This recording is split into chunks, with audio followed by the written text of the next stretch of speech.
வணக்கம் என் அன்பான உறவுகளே, எல்லோரும் நல்லா இருக்கீங்களா? இன்றைக்கி நம்ம வீடியோவில் என்ன 7வது பதிவு போட போகிறோம்னா, இன்றைக்கி என்கிட்ட தச்சுக்கிட்ட ஒரு தையல் கற்றுக்க வந்த மாணவி, அந்த மாணவி மிஷின் வாங்க போகணும் வாங்கம்மா கும்பகோணம் போயிட்டு வருவோம்னு கூப்பிட்டாங்க. எனக்கு ரொம்ப சந்தோஷமாக இருந்துச்சு. என்ன விலையிலம்மா வாங்க போகிறீங்க அப்படின்னு கேட்டேன். சின்ன மிஷின் தாம்மா, சும்மா வீட்டு அளவுக்கு ஒரு பிள்ளைங்க யூனிஃபார்மு என்னோடய ப்ளவுஸ் தைக்கிற அளவுக்கு இருந்தால் போதும் அப்படின்னாங்க. எனக்கு ரொம்ப சந்தோஷமாக இருந்துச்சு. இந்த வேலை நடந்து ஒரு 5 நாள் ஆகுது. சரி வாங்க போவோம் அப்படின்ட்டு கும்பகோணம் போனோம். கும்பகோணம் போய் மிஷின் பார்க்கும்போது சொன்னாங்க, சின்ன மிஷினை விட பெரிய மிஷின் நல்லா இருக்கலாமா அப்படின்னாங்க. நல்லா இருக்குமா, உங்களுக்கு எந்த விலையில் மிஷின் வேணுமோ உங்களுக்கு பிடிச்ச மாதிரி பாருங்கள் வாங்கிக்கலாம் அப்படின்னு. அப்புறம் டக்குனு பெரிய மிஷின் வாங்கணும்னு ஆசைப்பட்டாங்க. சின்ன மிஷின் வேணும்னு சொன்னவங்க, என்னம்மா சங்கீதா சின்ன மிஷின் தானம்மா கேட்டீங்க, இப்போ பெருசு வாங்குறீங்கன்னு. இல்லைம்மா பெருசே இருக்கட்டும்மா நல்லாயிருக்கு அப்படின்னாங்க. சரின்னு எனக்கு ரொம்ப சந்தோஷமாக இருந்துச்சு. நம்மகிட்ட தச்சுக்கிட்ட மாணவி, தையல் கற்றுக்கிட்ட மாணவி இன்றைக்கி சொந்தமாக மிஷின் வாங்கி போட்டு நம்ம வீட்டில் நம்ம பிள்ளைங்க ட்ரெஸ்ஸை நம்மளே தைக்கணும், நம்மளோட ப்ளவுஸை நம்மளே தைச்சி போட்டுக்கணும்னு அவங்க ஆசைப்பட்டது எனக்கு ரொம்ப சந்தோஷமாக இருந்துச்சு. சரி பெரிய மிஷினே வாங்கிக்கோங்கம்மா அப்படின்ட்டு அப்புறம் விலையை கேட்டு மிஷினை வாங்கிட்டு அவங்க ஸ்பானரு, ஊசி மாட்டுறது, மிஷினுக்கு எந்த மாதிரி ஆயில் போடணும் இதெல்லாம் அவங்களே அந்த பாப்பாட்ட சொன்னாங்க.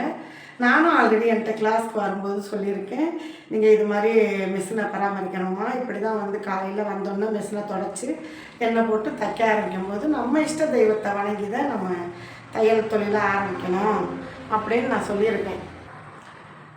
இப்போ அது மாதிரி சொல்லவும் நானும் சரிங்கம்மா அதே மாதிரி காலையில் நம்ம மிஷினில் உட்காரும்போதே மிஷினை தொடச்சி எண்ணெய் போட்டு அதுக்கப்புறம் தையல் நல்லா விழுகுதா அப்படின்னு ஒரு துணியை எடுத்து நம்ம தைச்சி பார்த்துக்கிட்டு நம்ம ஆர்டர் வேலை வாங்கியிருந்தோம்னா தைக்கணுமா அப்படின்லாம் சொல்லி கொடுத்தேன்.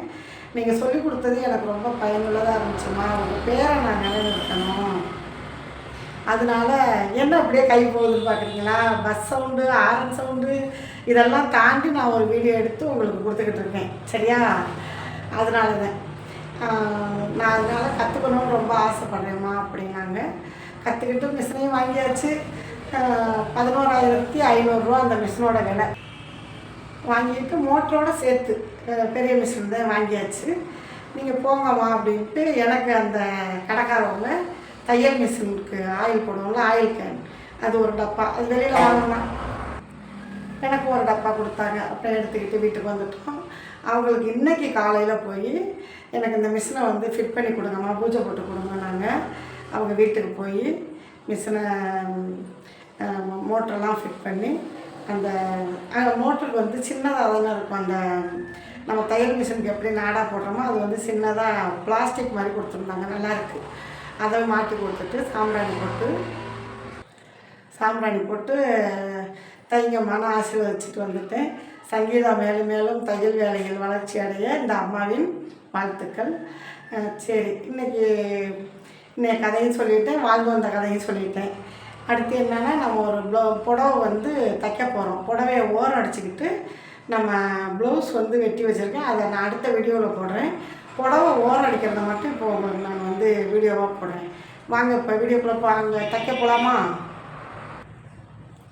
இந்த புடவையில் தான் ப்ளவுஸ் கட்டியிருக்கோம். இந்த புடவை ஓரம் அடிக்கிறத இந்த வீடியோவோட சேர்த்து ஜாயின் பண்ணி போட்டு வரேன் பாருங்கள். இந்த ப்ளவுஸ் கட் பண்ணி வச்சுருக்கேன். இதை தைச்சிட்டு ஒவ்வொரு கழுத்து பைப்பிங், கை பைப்பிங் இதெல்லாம் எப்படி தைக்கிறேங்கிறத உங்களுக்கு வீடியோவாக போடுறேன். ஓகேவா? வாங்க இப்போ நம்ம புடவை ஓரம் அடிக்க போவோம். இப்போ கடைக்கு வந்தாச்சு. இந்த புடவை இப்போ ஓரம் அடிச்சுக்கிடுவோம். சின்ன மிஷினில் தான் ஓரம் அடிக்க போகிறேன். மிஷினை காட்டுறேன். பெரிய மிஷினில் தைக்கலை, இந்த மிஷினில் தான் நம்ம ஓரம் அடிக்கிறதுக்காக நூல் போட்டிருக்கேன். இப்போ எப்படி ஓரம் அடிக்கிறோம் அப்படிங்கிறத உங்கள்கிட்ட நான் காட்டுறேன். வாங்க இப்போ மிஷினில் உட்காந்து தைக்கலாம். இப்போ புடவை ஓரம் அடிக்கிறதுக்காக நான் எடுத்து வச்சுருக்கேன்.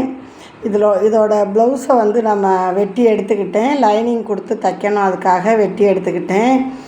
புடவையில் வந்து நல்ல பக்கம் எது உள் பக்கம் எது அப்படின்னு பார்த்துக்கிறேன். பார்த்துட்டு நல்லா ஒரு அரை இன்ச்சு அளவுக்கு நல்லா மடித்து அதுக்கு மேலே ஒரு மடிப்பு மடித்து எடுத்து வச்சு இப்போ நான் தச்சுக்கிட்டு இருக்கேன். தச்சுட்டு முதல்ல தைக்கும்போது ஒரு டாக்கா அடிச்சுக்கிறணும். ஏன் அந்த டாக்கா அடிக்கிறோம் அப்படின்னா, அது வந்து தையல் பிரியாமல் இருக்கும்.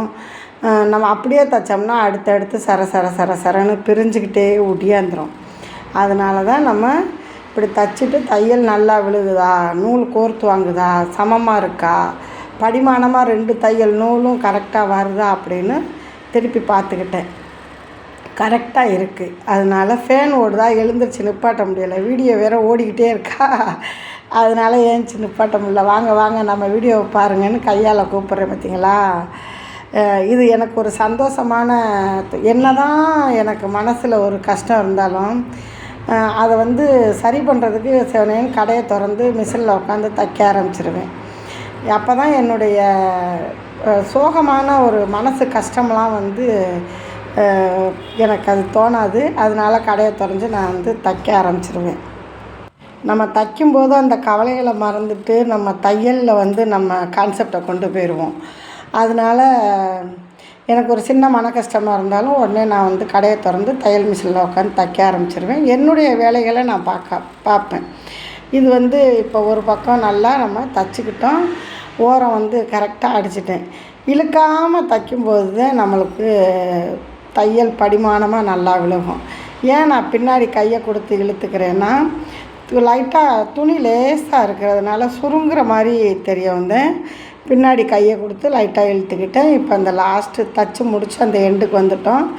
பாருங்கள், சமமாக வரும். நம்ம இழுத்து தைக்காமல் தைச்சாத்தே கரெக்டாக இருக்கும். இப்போ இன்னொரு பக்கத்துக்கும் நம்ம தைச்சிக்கலாம். தைச்சிக்கிட்டு இருக்கேன்னா அதனால் ஒரு வெல்கம் போட்டேன். அப்படியே அந்த தளவை வெட்டி விடாமல் எடுத்தோம்னா நம்மளுக்கு ஒரே பக்கமாக கிடைக்கும். வெட்டிட்டு திருப்பினீங்கன்னு வச்சுக்கோங்களேன், கற்றுக்கிறவங்களுக்கு கொஞ்சம் சிரமமாக தெரியும். அதனால் அப்படியே வெட்டி விடாமல் திருப்பிக்கிட்டிங்கன்னா உங்களுக்கு தையல் உள்பக்கம் 2 ஒரே பக்கமாக போயிடும். இப்போ வெட்டி எடுத்து விட்டுக்கலாம். இது மாதிரி நீங்களும் தைச்சி பாருங்கள், ரொம்பவே மகிழ்ச்சியாக இருக்கும். பெண்களாகிய நமக்கு ஒரு கைத்தொழில் இருக்கணும்னு ஒவ்வொரு பதிவுலையும் சொல்கிறேன். இந்த பதிவுலையும் நான் சொல்கிறேன், என்னோடய சந்தோஷமாக சொல்கிறேன். நான் பெண்களுக்கு ஒரு கைத்தொழில் கண்டிப்பாக இருக்கணும் அப்படிங்கிறத மனசார பதிவு பண்ணுறேன். இப்போ இந்த புடவையும் நம்ம தைச்சி இந்த பக்கமும் ஓரம் அடிச்சுக்கிட்டே இருக்கோம். இப்போ ஓரம் அடித்தாச்சு. ஓகே ஃப்ரெண்ட்ஸ், நம்ம வீடியோவை நீங்கள் தொடர்ந்து ஃபுல்லாக பாருங்கள், கட் பண்ணாமல் பாருங்கள். தையல் எப்படிங்கிற ஒரு முழு விவரமும் உங்களுக்கு கண்டிப்பாக புரியும்.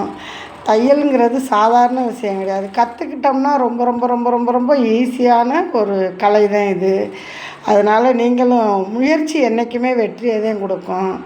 நீங்களும் கற்றுக்கோங்க. கற்றுக்கிட்டு நம்ம ஒரு தொழில் செஞ்சு அதில் 10 ரூபா வருமானம் வருதுன்னா ரொம்ப மகிழ்ச்சியாக இருக்கும்ல. வீட்டுக்கும் நம்ம குடும்பத்துக்கும் பார்த்துக்கலாம். அதுக்காக தான் நான் சொல்லிக்கிட்டு இருக்கேன். இந்த அம்மாவுக்கு வேறு வேலை இல்லைன்னு நினச்சிடாதீங்க. நான் என்னோடய வேலை, அதனால நான் அதை சொல்லிவிட்டு நம்ம ஃப்ரெண்ட்ஸுகள் சப்ஸ்கிரைபர்கள்ட்ட எல்லார்ட்டையுமே சொல்கிறேன்.